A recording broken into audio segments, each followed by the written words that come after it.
আসসালামু আলাইকুম। তো আমি এখন আমাদের অ্যাটেন্ডেন্স মডিউলটা নিয়ে আলোচনা করব। অ্যাটেন্ডেন্স মডিউলটা খুবই ইম্পর্টেন্ট একটা বিষয় অ্যান্ড এখানে অনেকগুলা কাজ আছে, সবগুলা কাজ খুবই গুরুত্বপূর্ণ। তাছাড়া বিশেষ করে যে আমাদের মেশিন অ্যাটেন্ডেন্সটা আছে সেটা খুবই গুরুত্বপূর্ণ।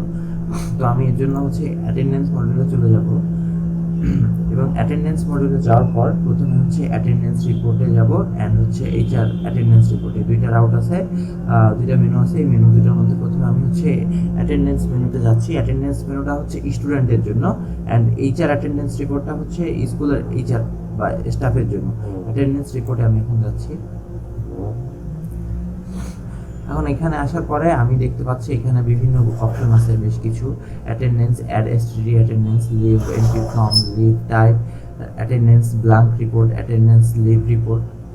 তো এইখানে আমার এই যে অপশনটা আছে এখানে, এটা আমার অ্যাটেন্ডেন্স রিপোর্ট দেখার জন্য। অ্যান্ড অ্যাড এসটিডি অ্যাটেন্ডেন্সে স্টুডেন্টের ম্যানুয়ালি ভাবে এই সফটওয়্যার থেকে স্টুডেন্টের অ্যাটেন্ডেন্স অ্যাড করার জন্য। তো আমি এইটা প্রথমে যাচ্ছি অ্যাড এসটিডি অ্যাটেন্ডেন্সে। এখানে আসার পর আমার যে অপশনগুলো আছে এখান থেকে আমি সিলেক্ট করে নিব class 1 general section year and ডেটটা কবেকার অ্যাটেন্ডেন্স আমি দিতে চাচ্ছি সেইটা এখান থেকে সিলেক্ট করে নিব। আমি দিলাম এখান থেকে 24, দিয়ে আমি ফাইন্ড স্টুডেন্ট দিচ্ছি। দিয়ে আমার এই class 1 general group and section এতে যে স্টুডেন্টগুলো আছে আমার সেগুলো এখানে চলে আসলো। তো এখন এইখান থেকে আমি আমার অ্যাটেন্ডেন্সটা দিবই। এখন এখানে আগে আমার সিলেক্ট করে নিতে হবে যে আমি কার অ্যাটেন্ডেন্সটা দিব। এখানে যে দুইটা র আছে, দুইটা রয়ের মধ্যে যে সিলেক্ট করার অপশন আছে, আমি যদি এইটা সিলেক্ট করি তাহলে এর অ্যাটেন্ডেন্সটা অ্যাড হবে। যদি এইটা সিলেক্ট করি তাহলে দুইটারই অ্যাড হবে। আর যদি সিলেক্ট অল দিলে যতগুলো থাকবে সবগুলো স্টুডেন্টের অ্যাটেন্ডেন্স এখান থেকে অ্যাড হবে। তো এখন আমি প্রেজেন্ট দিব না অ্যাবসেন্ট দিব না লেট দিব না লিভ দিব। প্রেজেন্ট মানে তো প্রেজেন্ট, অ্যাবসেন্ট তো বুঝছেন। লেট মানে যারা দেরি করে আসতেছে তাদেরকে বোঝানো হয়েছে এখানে। অ্যান্ড লিভ মানে যারা ছুটিতে আছে আর কি তাদেরকে। তো আমি একটা লেট দিচ্ছি আর একটা প্রেজেন্ট দিচ্ছি। প্রেজেন্ট দেওয়ার পরে এখন আমি এখান থেকে in time and out time যেটা আছে সেটা সেট করে দিব যে এই কখন এন্ট্রি হয়েছে বা কখন আসে নাই। তো আমি এখানে দিচ্ছি, প্রথমে দিয়ে দিচ্ছি সে এন্ট্রি হয়েছে 10টা AM এ অ্যান্ড সে চলে গেছে 12টা PM এ। অ্যান্ড যে প্রেজেন্ট আছে তার ক্ষেত্রে আমি এখানে দিচ্ছি সে আসছে 10টা AM এ কিন্তু চলে গেছে সে 2টা PM এ। এই এখন এখানে আরেকটা ইম্পর্টেন্ট একটা বিষয় আছে। আমরা এখানে আমাদের একটা বিষয় আছে SMS। তো আমরা যে অ্যাটেন্ডেন্সটা দিচ্ছি, তো এই অ্যাটেন্ডেন্সটা SMS আকারে যাওয়ার জন্য, মানে আপনি যখন স্টুডেন্টের SMSটা এন্ট্রি করবেন তখন যাতে SMSটা যায় সেই সময় এইখানে যদি ক্লিক করেন তাহলে রুকনুজ্জামানের যে ফোন নাম্বার দিয়ে স্টুডেন্ট এন্ট্রি করা হয়েছিল সেটা এখানে যাচ্ছে। তো আপনারা যদি এখান থেকে চান যে শুধু একজনের যাবে বা এরকম চান যে যারা অ্যাবসেন্ট আছে তাদের SMS দিবেন, তো তাদেরগুলো সিলেক্ট করে দিবেন। অথবা যদি চান যে তার কি স্ট্যাটাস থাক সবগুলো SMS যাবে, তাহলে এখানে SMS এর সবগুলো সিলেক্ট করে দিলে সবগুলো যাবে। তো আপাতত SMSটা আপনারা দেখতে পাচ্ছেন না, তো সেক্ষেত্রে আমি এটা সিলেক্ট করলাম না। এটা সিলেক্ট করে মাস্কিংয়ে যাবে না নন মাস্কিংয়ে যাবে, এটা ক্লিক করে দিলেই সেইভাবে চলে যাবে SMSটা। তো আমি এখন সেভ অ্যাটেন্ডেন্স এখান থেকে দিয়ে দিচ্ছি। এখান থেকে অ্যাটেন্ডেন্সটা আমি সেভ করে দিলাম। দেখেন আমার এখানে লেখা আসছে অ্যাটেন্ডেন্স সেভ সাকসেসফুলি। তো এখন আমি চলে যাব অ্যাটেন্ডেন্সে। আবার অ্যাটেন্ডেন্সে এখানে গিয়ে আমি যদি এখন আবার সার্চ করি যে কোন ক্লাসের, ক্লাস 1-এর section A group general and 26-এর জন্য ফেব্রুয়ারি মাসের জন্য সিলেক্ট করে আমি সার্চ দিব। এখানে আমার রিলোড পেজটা। এই দেখেন এখানে কিন্তু আমার চলে আসছে, একটা কিন্তু প্রেজেন্ট চলে আসছে অ্যান্ড দুইটাই কিন্তু প্রেজেন্ট চলে আসছে আমার অলরেডি। কিন্তু আমি কিন্তু এইটা দেই নাই, আমি কিন্তু অ্যাটেন্ডেন্সটা অ্যাড করছি 24-এর কিন্তু আমি একটা ডিলে অ্যাড করছি, যেটা ডিলে আসছে স্ট্যাটাস অ্যান্ড আমি কিন্তু পি অ্যাড করছি, সেটা কিন্তু আমার স্ট্যাটাসটা পি আসছে। আর এইখানে যে এফগুলা দেখতে পাচ্ছেন এই এফগুলা ফ্রাইডের জন্য এখানে এফ আসছে স্ট্যাটাসটা। আর অ্যাবসেন্টে এতে অ্যাবসেন্ট, পিতে প্রেজেন্ট অ্যান্ড ডিতে ডিলে অ্যান্ড এলতে লিভ বুঝাইছে আর কি। তো এই রিপোর্টটা গেল, আপনারা এখান থেকে রিপোর্টটা দেখতে পাচ্ছেন। তো আপনারা যদি চান যে আমি সিঙ্গেল রিপোর্টটা দেখবো, এখানে যে ভিউ এর অপশনটা আছে, তো এখানে যদি আপনি ভিউতে ক্লিক করেন তাহলে কিন্তু এখানে এখানে ভিউতে যদি ক্লিক করেন তাহলে এখানে কিন্তু দেখেন শুধু রুকনুজ্জামানের রিপোর্টটা এখানে চলে আসছে। আপনারা এর রিপোর্টটা চাইলেন যে আমি এর রিপোর্টটা প্রিন্ট করব, তাহলে এখান থেকে কিন্তু রিপোর্টটা আপনারা প্রিন্ট করে সুন্দর করে দেখতে পাবেন। এই হচ্ছে আমাদের অ্যাটেন্ডেন্সের রিপোর্টটা গেল। অ্যান্ড এরপরে যে আমাদের বাকি ফাংশনালিটি আছে সেগুলো আমি দেখাবো। এখন আমি এটা হচ্ছে শুধু ওভারভিউ করে যাচ্ছি। এই যে আমার এইখানে যে আছে leave entry form and leave type, সেই জিনিসটা আমি একটু আমার এখানে দেখাই দিচ্ছি। অ্যাড লিভ টাইপে যদি আমি যাই তাহলে এখানে আমি একটা অ্যাড লিভ টাইপ অ্যাড করবো, যে হচ্ছে আপনাদের তো স্কুলে লিভ টাইপ বা লিভ হচ্ছে থাকে যে স্টুডেন্টরা লিভ নেবে, সেই অনুযায়ী আমি অ্যাড লিভ টাইপ একটা হচ্ছে আমি এখান থেকে অ্যাড করে দিচ্ছি, যে হচ্ছে কোন লিভ, যে হচ্ছে সিক লিভ। শর্টকট যে কোনো একটা কিছু দিয়ে দিলেই হবে, এটা বিষয় না। আমি একটা দিচ্ছি টোটাল লিভ। সিক লিভ একটা স্টুডেন্ট কতদিন পাবে বা হচ্ছে কতদিন বরাদ্দ থাকে সেটা হচ্ছে আপনারা দিয়ে দিলাম। আমি হচ্ছে বেসিক্যালি সেভ দিয়ে দিব, স্ট্যাটাসটা অ্যাক্টিভ করে দিবি দিয়ে এখান থেকে দিয়ে আমি যদি সেভ দিয়ে দিই এখান থেকে, তাহলে দেখতেছেন আমার কিন্তু এখান থেকে স্ট্যাটাসটা সেট হয়ে গেছে। অ্যান্ড হচ্ছে এই লিভ টাইপ কিন্তু একটা অ্যাড হয়ে গেছে। আমি যদি আরও অ্যাড করতে চাই এখান থেকে, আপনাদের যতগুলো লিভ থাকে, যেমন সামার লিভ থাকতে পারে, তারপরে এক্সাম অ্যানুয়াল লিভ থাকতে পারে, এরকম যে ধরনের লিভগুলো আছে সেগুলো এখানে অ্যাড করে দিবেন। দিয়ে হচ্ছে আমি অ্যাটেন্ডেন্সে চলে যাব। এখন আমি এইখানে লিভ এন্ট্রি ফর্মে আসবো। এখন আপনার যদি এরকম থাকে যে কোনো স্টুডেন্ট এসে চাইলো যে আমার 2 দিনের ছুটি লাগবে, সিক লিভ, বা আমি অসুস্থ ছিলাম, তো সেই ক্ষেত্রে আপনারা এখান থেকে লিভটা অ্যাড করে দিবেন। তাহলে অটোমেটিকলি অ্যাটেন্ডেন্স মডিউলে হচ্ছে বা অ্যাটেন্ডেন্স টেবিলে অটোমেটিকলি তার লিভ অ্যাড হয়ে যাবে। তখন হচ্ছে রিপোর্টে এটা অটোমেটিকলি লিভটা শো করবে। আমি সিলেক্ট ক্লাস দিয়ে দিচ্ছি, আমি ক্লাস 2 দিয়ে দিই, 2 হচ্ছে জেনারেল দিয়ে দিচ্ছি, সেকশন এ দিয়ে দিচ্ছি। এখন যে আমার রুকনুজ্জামান বা হচ্ছে @, আমি রুকনুজ্জামান @কে দিলাম।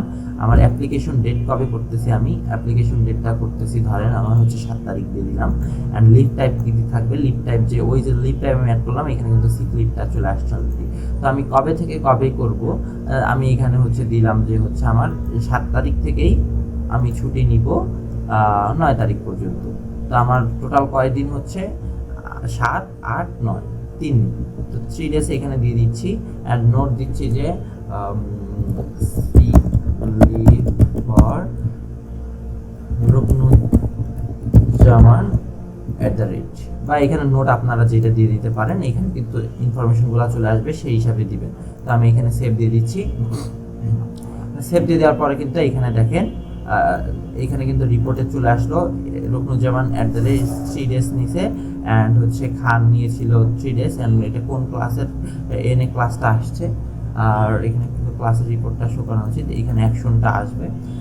আচ্ছা, তারপরে হচ্ছে আমার রিপোর্ট কিন্তু এখানে চলে আসলো।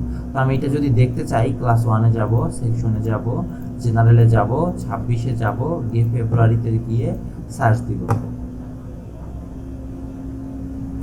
সার্চ দেওয়ার পরে এখন এখানে দেখেন আমি যে রিপোর্টটা নিয়েছিলাম 7 তারিখ থেকে 9 তারিখ পর্যন্ত লিভ নিয়েছিলাম, সেই লিভগুলো কিন্তু এখানে শো হয়ে গেছে অলরেডি। তাহলে তার মানে সে লিভ যে নিয়েছে অটোমেটিকলি আমরা যদি অ্যাড করে দিই তাহলে অ্যাটেন্ডেন্সে কিন্তু অটোমেটিকলি লিভটা শো করবে। অ্যান্ড তার অ্যাটেন্ডেন্সটা কিন্তু অটোমেটিকলি আগেই অ্যাড হয়ে গেল। তো এই হচ্ছে leave type and leave entry form. এইটা হচ্ছে স্টুডেন্টের ক্ষেত্রে গেল। এখন আমি একটু অ্যাটেন্ডেন্স ব্ল্যাঙ্ক রিপোর্টটা আপনাদের দেখাচ্ছি। অ্যাটেন্ডেন্স ব্ল্যাঙ্ক রিপোর্টে যাওয়ার পর আমি হচ্ছে সার্চ দিব কোন ক্লাস 1, ক্লাস জেনারেল, সেকশনে মান্থ দিয়ে দিব জানুয়ারি, ইয়ার দিয়ে দিব 26 দিয়ে দিলাম, দিয়ে আমি প্রিন্ট দিয়ে দিলে এই যে আমার ক্লাস 1-এ জেনারেল এ সেকশনে যে যতগুলো স্টুডেন্ট আছে ততগুলো স্টুডেন্টের জন্য এখানে আমার ব্ল্যাঙ্ক রিপোর্টটা বা ব্ল্যাঙ্ক অ্যাটেন্ডেন্স শিটটা চলে আসলো। তো অনেক স্কুল চায় যে না আমি অ্যাটেন্ডেন্সের মডিউল বা মেশিন দিয়ে অ্যাটেন্ডেন্স বা ম্যানুয়ালি অ্যাটেন্ডেন্স ব্যবহার করবো না, ডিরেক্ট হাজিরা খাতার মাধ্যমে অ্যাটেন্ডেন্স আমি ইউজ করব। তো সেই অনুযায়ী ওই স্কুলের ক্লাসের নাম অ্যান্ড হচ্ছে ডিটেলসগুলো লিখে সার্চ দিয়ে আমাদের ব্ল্যাঙ্ক রিপোর্টটা কিন্তু করে নিতে পারবেন। এখানে শুধু কন্ট্রোল-P দিলে কিন্তু আমাদের এই রিপোর্টটা আপনারা প্রিন্ট করে নিতে পারবেন। তাহলে হচ্ছে হাজিরা খাতায় আলাদা করে মার্জিন টানা বা হচ্ছে এই ভেজালটা করা লাগবে না। তো এই অপশনটা কিন্তু আমাদের এখানে পাচ্ছে। কারণ আমি আবার অ্যাটেন্ডেন্সে চলে যাচ্ছি একটু। অ্যান্ড হচ্ছে এখানে অ্যাটেন্ডেন্সের লিভ রিপোর্টটা এখানে দেখতে পারবেন, শুধু যে যারা লিভ নিয়েছে এটা কবেকার থেকে কবেকার দেখতে চাচ্ছেন। আমি 6 তারিখ থেকে দেখতে চাচ্ছি, যে হচ্ছে 18 তারিখের মধ্যে। কোন ক্লাসে, ক্লাস 1-এর জেনারেলের, সেকশন এ। এখন কোন স্টুডেন্টে দেখতে চাচ্ছি সেটা কিন্তু এখানে চলে আসছে। এখানে কিন্তু অনেকগুলো স্টুডেন্ট আসছে। আমার রকনুজ্জামান আমি সবগুলো দেখতে যাচ্ছি, ইয়ার দিয়ে দিচ্ছি হচ্ছে দিচ্ছি। এখন দেখেন রকনুজ্জামান @এর কিন্তু শুধু 3 দিন লিভ নেওয়া আছে, যেটা হচ্ছে আমরা লিভ ফর্ম থেকে অ্যাড করেছি। সেই 3 দিন লিভ কিন্তু এখানে আসছে। এই রিপোর্টটাও কিন্তু সুন্দর করে প্রিন্ট করতে পারবেন। এখানে যদি কন্ট্রোল পি দেন তাহলে দেখেন সুন্দর করে রিপোর্টটা কিন্তু এখানে প্রিন্ট হবে পিডিএফ। হচ্ছে আমাদের অ্যাটেন্ডেন্স লিভ ফর্ম গেল আর লিভ রিপোর্টটা গেল। তো হচ্ছে এইখানে যে আমি অপশনটা দেখাইলাম বা হচ্ছে এখানে ক্লাস যে আসতেছে, এই ক্লাস এখানে শো করানোর জন্য আরেকটা কিন্তু ইম্পর্টেন্ট একটা কাজ করতে হবে। সেই কাজটা হচ্ছে অ্যাটেন্ডেন্সে যাব, গিয়ে মেশিন অ্যাটেন্ডেন্স যে আছে এই মেশিন অ্যাটেন্ডেন্স থেকে কিন্তু প্রথমে সেট আপ করে নিতে হবে। তাছাড়া কিন্তু আমার এইখানে ক্লাস শো করবে না বা ক্লাস স্টুডেন্ট শো করবে না। তো আমি এইটা আপনাদের প্রথমে দেখাইলাম কারণ এই অ্যাটেন্ডেন্সের সিস্টেমটা বোঝার জন্য সুবিধা আছে। আমি একটু দেখে নেই যে আমার হচ্ছে কতগুলা ক্লাস আছে মোট, তাহলে বুঝতে একটু সুবিধা হবে। আচ্ছা, এখন এইখানে কিন্তু দেখতে পাচ্ছেন আমার ক্লাস আছে মোট 3টা। আচ্ছা, 1 তো আমি অ্যাড করে নিয়েছি, সেক্ষেত্রে কিন্তু আমার হচ্ছে অ্যাড হচ্ছে না। আমি অন্য একটা ক্লাস অ্যাড করে নিই যাতে হচ্ছে আপনারা বুঝতে সুবিধা হবে। যে ক্লাস আইডি হচ্ছে দিয়ে দিচ্ছি আমি 4 বা 5 দিয়ে দিলাম, এস দিয়ে দিলাম 5, ক্লাস দিলাম আমি ক্লাস 5 এন্ট্রি করাচ্ছি। সেকশনের জন্য, শিফটের জন্য, 26-এর জন্য, জেনারেলের জন্য, কোন এই যতগুলো সাবজেক্ট আছে সবগুলো আমি হচ্ছে দিয়ে দিলাম। এটা হচ্ছে আপনাদের শুধু অ্যাটেন্ডেন্সটা বোঝানোর জন্য। তো এখন ক্লাস 5-এর যে এইখানে আমি অ্যাড করাচ্ছি, এখন আপনারা যদি গিয়ে ডিরেক্ট অ্যাটেন্ডেন্স রিপোর্টে এইখানে বলেন বা অ্যাটেন্ডেন্সে গিয়ে যদি আপনারা ডিরেক্ট এন্ট্রি করতে চান তাহলে কিন্তু দেখতেছেন এখানে কিন্তু ক্লাস 5টা অ্যাড হয়নি। তো সেক্ষেত্রে কি করতে হবে, বা প্রথমে কিন্তু এই 1 2 আসতো না, এটা কিন্তু আমি আগে সেট আপ করে নিয়েছি। এই সেট আপের অপশনটা আমি আপনাদের এখান থেকে দেখাচ্ছি। অ্যাড অ্যাটেন্ডেন্সে যাবেন, মেশিন অ্যাটেন্ডেন্সে যাবেন, এই স্টুডেন্ট অ্যাটেন্ডেন্স যে আছে এই স্টুডেন্ট অ্যাটেন্ডেন্সে যাইতে হবে আগে আপনাদের। এইখানে মেশিন ইন্টিগ্রেটটা সেট আপ করে নিতে হয়। তো আমাদের যে মেশিনটা আছে বা জেডকেডি বায়ো মেশিনটা যে আছে, যে এখানে ফিঙ্গার দিলে অটোমেটিকলি হচ্ছে এইখানে স্টুডেন্টের রিপোর্টটা চলে আসবে। তো সেইটার জন্য সেট আপ করার জন্য আমাদের এইখান থেকে আগে সেট আপটা করে নিতে হবে। এটা কিন্তু খুবই ইম্পর্টেন্ট একটা বিষয়। আমাদের মেশিনের রিপোর্টগুলো দেখার জন্য আগে এইখান থেকে কিন্তু সেট আপ করে নিতে হবে। সেই জন্য আমি যাব এই ক্লাস 5-এর জন্য আমি সেট আপ করবো। কোন গ্রুপের জন্য, জেনারেলের জন্য, কোন সেকশনের জন্য, এই সেকশনের জন্য। আমি এখান থেকে স্টুডেন্ট, এখানে কিন্তু আমার স্টুডেন্ট নাই। তো সেক্ষেত্রে কী করতে হবে, আগে আমাদের স্টুডেন্ট অ্যাড করতে হবে। আচ্ছা, আমি একটু স্কিপ করে 2টা স্টুডেন্ট অ্যাড করে দিয়ে আবার আসতে। তো আমি কিন্তু এখন 2টা স্টুডেন্ট অ্যাড করে নিয়েছি। অ্যাড করাটা আর দেখাইলাম না আপনাদের, এটা তো অলরেডি হচ্ছে আমরা স্টুডেন্ট মডিউলে ডিসক্রাইব করেছি। জেনারেল 5 স্টুডেন্ট দিব। এখন কিন্তু এই যে আমাদের 2টা স্টুডেন্ট কিন্তু এখানে চলে আসছে। এখন এইখানে একটা ইম্পর্টেন্ট বিষয় হচ্ছে, আমরা যখন জেডকেডি বায়োটেক ও মেশিনটাতে ইউজার অ্যাড করতেছি, তো ওই সময় কিন্তু আমাদের একটা ইউজার আইডি দেওয়া লাগে। তো মেশিন বা হচ্ছে সফটওয়্যার বুঝবে কিভাবে যে এই ইউজারটাই হচ্ছে আমার এই স্টুডেন্ট বা এই স্টুডেন্টটাই হচ্ছে এই ইউজার। তো সেক্ষেত্রে কিন্তু মেশিনে ইউজ করার জন্য যে আইডিটা লাগবে সেটা কিন্তু অবশ্যই ইউনিক হতে হবে। অ্যান্ড ওই স্টুডেন্টের সাথে আমাদের এই স্কুলের বা হচ্ছে এই ক্লাসের এই স্টুডেন্টটা অ্যাড করার জন্য বা হচ্ছে সংযোগটা করার জন্য এইখান থেকে অ্যাড করে নিতে হয়। এইটা হচ্ছে মেশিন ইউজার আইডি, মানে আমি মেশিনে যে ইউজার আইডিটা ইউজ করব সেই ইউজার আইডিটা দিতে হবে এখানে। ধরেন আপনি একটা স্টুডেন্ট মেশিনে অ্যাড করেছেন 45 ইউজার আইডি দিয়ে, সো সেই ক্ষেত্রে আপনি এখানে দেবেন 45। তার স্টুডেন্ট আইডিটা হবে এইটা, আর হচ্ছে মেশিনে যে এন্ট্রি করতেছেন যেই আইডিটা দিয়ে তার এই আইডিটা হবে মেশিন ইউজার আইডিতে। আর ধরেন এটা দিচ্ছেন 46। এখন আপনি চাচ্ছেন যে না, আমি 45 বা 46 অ্যাড করবো না, আমার সফটওয়্যারে যে স্টুডেন্ট আইডি আছে সেই স্টুডেন্ট আইডিটা অনুযায়ী আমি মেশিনে অ্যাড করবো। সেক্ষেত্রে আপনার এইখানে যেটা করতে হবে সেটা হচ্ছে আপনি এইখানে ম্যাপ আইডি বা এইখানে দিবেন যে এইটা দিলে এই সেম যে স্টুডেন্ট আইডিটা আছে সেইটাই মেশিন ইউজার আইডি হিসাবে সেট করে নিতে হবে। এটা কিন্তু খুবই ইম্পর্টেন্ট একটা বিষয়। আমি আবার ডিসক্রাইব করতেছি, এখানে আমি আবার রিপ্লে করি বিষয়টা। ধরেন আপনি মেশিনের সাথে মেশিনে একটা ইউজার এন্ট্রি করলেন, তো সেই ইউজারটাকে তো বুঝতে হবে যে এইটাই হচ্ছে আমার এই ক্লাসের এই স্টুডেন্টের ইউজার হচ্ছে এই মেশিনের এই ডাটাটা। সো অটোমেটিকলি তো আর বুঝবে না, তো সেক্ষেত্রে সফটওয়্যারের সাথে কানেক্ট করতে হবে। কানেক্ট করবো কীভাবে, আমি এই ইউজার আইডিটার মাধ্যমে কানেক্ট করবো। তো আপনি একটা স্টুডেন্ট মনে করেন অ্যাড করলেন, তো সে আপনি যে কোনো ইউজার আইডি দিতে পারেন, সেটা হচ্ছে সমস্যা না। তো সেই ক্ষেত্রে আপনি যে কোনো ইউজার আইডি যেটা দিবেন সেই ইউজার আইডিটা এইখানে দিতে হবে। আর আপনি যদি চান যে না আমার স্টুডেন্ট আইডি সফটওয়্যারে যেটা আছে আমি সেটা ইউজ করব, তো আমি এখন আপাতত হচ্ছে সফটওয়্যার আইডিতে যেটা আছে সেটা ইউজ করলাম। এখানে সেম দিয়ে দিলে সেমটা বসে যাবে, বসে গিয়ে আপনার হচ্ছে আপডেট ইন্টিগ্রেশন দিয়ে দিতে হবে। এখানে কিন্তু দেখেন সেট হয়ে গেছে। এখন যদি এখানে সার্চ এসে দেন, সার্চ করেন এসে, তবুও হচ্ছে এটা অটোমেটিকলি শো করবে। এখন আমি যদি অ্যাটেন্ডেন্স রিপোর্টে যাই, অ্যাড স্টুডেন্ট যাই, এখন যদি আমি হচ্ছে এখানে এই যে দেখেন এখানে কিন্তু 5 চলে আসছে। এখন আমি কিন্তু সেমভাবে এখানে স্টুডেন্ট অ্যাড করতে পারবো, বা হচ্ছে ওই স্টুডেন্টটা যদি এখন আমাদের মেশিনে গিয়ে ফিঙ্গার দেয় তাহলে অটোমেটিকলি কিন্তু আমাদের ডাটাবেজে হচ্ছে ডাটা শো করবে, অটোমেটিকলি কিন্তু এখানে শো করবে।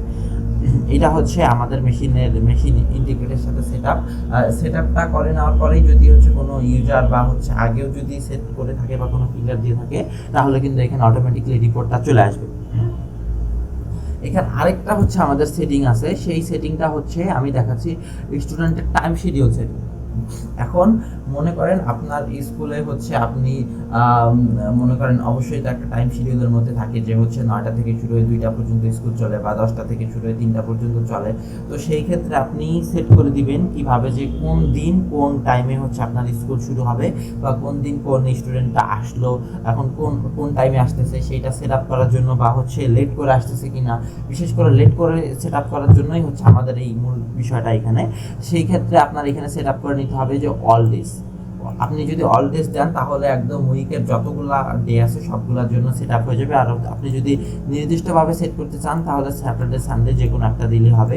আমি হচ্ছে বা আলাদা আলাদা যদি সেট আপ থাকে, বা আপনার যদি সেট আপ থাকে আপনার উইকের 7 ডেতেই হচ্ছে একই, তাহলে আপনি হচ্ছে এখানে অল ডেজ দিয়ে দিবেন। অ্যান্ড আপনি স্টার্ট টাইম মানে আপনার স্কুল হচ্ছে শুরু হয় কয়টাতে, আমি হচ্ছে এখানে দিয়ে দিলাম 9টা থেকে 9টা হচ্ছে দিয়ে দিলাম। আমি এখানে 9টায় কখন শুরু হয় 58, আমি এখানে দিয়ে দিলাম 59 AM এ আমার স্টার্ট হয়। অ্যান্ড ইন্ড হয় কখন, ইন্ড হয় হচ্ছে কি আমার 2টা PM এ,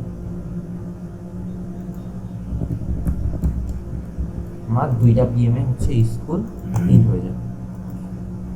সরি, আচ্ছা আমি এখানে একটা দিয়ে দিলাম 2:25 দিয়ে দিলাম, তাহলে হচ্ছে এখানে অ্যাড হয়ে গেল। অ্যান্ড হচ্ছে আমার ডিলে টাইমটাই হচ্ছে মোস্ট ইম্পর্টেন্ট, যে 9টার পরে কতক্ষণ পর্যন্ত স্টুডেন্টকে অ্যাড করবেন ততক্ষণ পর্যন্ত লেট কাউন্ট হবে না। তো সেইটা দিয়ে দিতে হবে যে আমার 9টায় ক্লাস স্টার্ট হবে, আমি যদি 9:25 পর্যন্ত যদি কোনো স্টুডেন্ট আসে তাহলে সেইটা হচ্ছে লেট হিসেবে কাউন্ট হবে না। আমি তার জন্য এটা সেট করে নেব এখান থেকে 9 হয়ে গেল 9, এই যে 9:25 পর্যন্ত যদি আসে তাহলে কোনো স্টুডেন্ট সেট করতে আসে তাহলে সেটা লেট হিসেবে কাউন্ট হবে না। কিন্তু 25-এর পরে যদি লেট আসে তাহলে সেটা 25-এর পরে যদি কোনো স্টুডেন্ট আসে তাহলে সেটা লেট হিসেবে কাউন্ট হবে। আমি এখানে লোড দিয়ে দিলাম। এখন এটা কোন ক্লাসের জন্য সেট আপ করবেন সেটা এখানে দিতে হবে। আমি ক্লাস 5-এর জন্য সেট আপ করে নিচ্ছি, দিয়ে দিলাম। এখানে ক্লাস শিডিউল সেভ সাকসেসফুলি কিন্তু চলে আসছে। এখন আমি এই বিষয়টা বোঝানোর জন্য আমি অ্যাটেন্ডেন্স রিপোর্টে যাচ্ছি, গিয়ে আপনাদের দেখাচ্ছি যে আমি এখন এইখানে গিয়ে আমি ক্লাস 5-এর জন্য, জেনারেলের জন্য, সেকশন এর জন্য, 26-এর জন্য দেখা গেল যে আমি হচ্ছে 17 তারিখে দিয়ে দিচ্ছি। এখন 17 তারিখে আমি হচ্ছে দিয়ে দিলাম। এখন এইটাও প্রেজেন্ট আছে, এইটাও প্রেজেন্ট আছে, কিন্তু এটা 9টার মধ্যে এসেছে, কিন্তু এটা 9:25-এর মধ্যে আসে নাই। আমি এইটা এসেছে 9:34-এ। তাহলে দেখবেন এখানে যদি প্রেজেন্ট থাকা সত্ত্বেও সে যদি এটা একটু ভালোভাবে দিয়ে নেবেন, 9:33-এ আসলো, সে যদি দেখেন 9:33 আসে তাহলে কিন্তু অটোমেটিকলি তার ডিলে শো করাবেন। এবং ডেটটা দেখে নেন 17 তারিখে কিন্তু। এখন সেভ দিয়ে দিচ্ছি। এখন আমি অ্যাটেন্ডেন্সে চলে যাব। এখানে আসলাম, ক্লাস 5-এ জেনারেল 26 ফেব্রুয়ারির জন্য দিয়ে দিলাম। এখন আমি সার্চ করতেছি। এখন দেখেন এইখানে 17 তারিখ, দেখেন এখানে কিন্তু প্রেজেন্ট আসছে, আর এটা কিন্তু অটোমেটিকলি ডিলে আসছে। কারণ আপনি কিন্তু এখান থেকে যে কোনো স্টুডেন্টের অ্যাটেন্ডেন্স এখান থেকে কিন্তু আপনি আপডেটও করতে পারবেন। এখানে আপডেটে গিয়ে আপনি দিলেন যে না এই আসছিল, এই প্রেজেন্ট হবে, এখানে আপডেট দিয়ে দিলেন, এখানে কিন্তু ওইটা আপডেট হয়ে গেছে। এখন আমি যদি আবার সার্চ করে গিয়ে জেনারেল সেকশনে 26, এটা ফেব্রুয়ারির জন্য হবে, হয়ে গেছে। আমি আবার আরেকটু সার্চ করে নিই।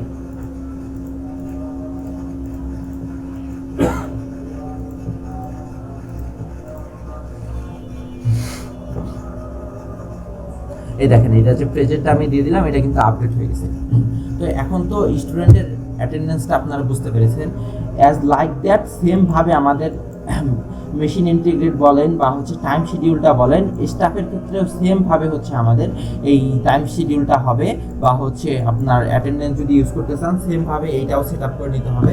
ম্যাপ আইডি দিয়ে দিবেন এখান থেকে, সেম যদি দিতে চান তাহলে সেম হবে। এখান থেকে এই যে এইখানে কিন্তু এসটিপি আছে, দেখি এটা কিন্তু অ্যাড হচ্ছে না। আপনারা এইটার এরকম থাকলে আপনারা অন্য একটা ইউজার আইডি বা স্টুডেন্ট দিয়ে দিবেন, কারণ এই স্ট্রিং বা হচ্ছে এসটিপি এবিসিডি এগুলো কিন্তু মেশিনে অ্যাড হবে না ইউজার আইডি হিসেবে। আমি কি বোঝাইতে পারছি? মনে করেন এবিসিডি এরকম থাকলো আপনার স্টাফ ইন্ডেক্স, কিন্তু সেক্ষেত্রে কিন্তু আপনার মেশিনে এবিসিডি ইউজার আইডি হিসেবে হবে না, ওটা কিন্তু অবশ্যই সংখ্যা দিতে হবে। সেক্ষেত্রে আপনারা এখানে অন্য একটা ইউজার আইডি যেটা মেশিনে অ্যাড করবেন সেটা এখানে দিয়ে দিবেন, দিয়ে সেভ ইন্টিগ্রেশন দিয়ে দিলে আপনার এখানে চলে আসবে। আপনারা এইচআর অ্যাটেন্ডেন্স রিপোর্টে এখানে চলে যাবেন। এইখানে কিন্তু আমাদের একটা বিভিন্ন বিষয় আছে। এখানে কিন্তু দেখেন অটোমেটিকলি আমাদের কারেন্ট যে মাসটা থাকবে সেই মাস অনুযায়ী কিন্তু আমাদের এখানে রিপোর্টটা শো করবে, কিন্তু আমার কোনো ডাটা এন্ট্রি করা নাই, দ্যাটস ওয়াই হচ্ছে আমাদের কোনো ইয়াটা আসতেছে না। আমি যদি এখান থেকে মেশিন অ্যাটেন্ডেন্স থেকে স্টাফ অ্যাটেন্ডেন্সে গিয়ে এখানে যদি আমি অ্যাড করে দিই, দিয়ে এইখানে আমি দিলাম 1 2 3 4, তাহলে এইখানে চলে গেল। এখন আমি যদি নিচের অ্যাটেন্ডেন্স রিপোর্টে যাই, দেখেন আমার কিন্তু দুইটা চলে আসছে। আপনারা কি বুঝতে পারছেন? অবশ্যই কিন্তু আমার সেখান থেকে সেট আপ করে নিতে হবে, এবং একদম সেমভাবে আপনারা স্টুডেন্টে যেরকম করে অ্যাড করেছেন এইটা হচ্ছে ম্যানুয়ালি অ্যাড করার জন্য, এবং ওই সেম ইউজার আইডি দিয়ে যদি ফিঙ্গার দেয় মেশিনে সেমভাবে এখানে ডাটা শো করবে। এইটা হচ্ছে আমার লিভ ফর্মটা আছে, অ্যান্ড হচ্ছে এটা লিভ টাইপটা আছে। সেমভাবে এখানে হচ্ছে স্টুডেন্টের ক্ষেত্রে আমি যেমন করে দেখাইলাম, এইচআর স্টাফের ক্ষেত্রেও একদম সেম মান্থ ওয়াইজ দেখতে পারবেন এখান থেকে, যে সার্চ দিয়ে আপনারা কোন মান্থের দেখতে চান সেইটা। তো এই হচ্ছে ওভারঅল অ্যাটেন্ডেন্স রিপোর্টটা। আশা করি যদি একবারে না বুঝেন, আপনারা যদি ভিডিওটা আবার দেখেন তাহলে অবশ্যই আমার মনে হয় বুঝতে পারবেন বিষয়টা পুরো, এবং যদি কোনো কোয়েরি থাকে অবশ্যই আমাদের সাথে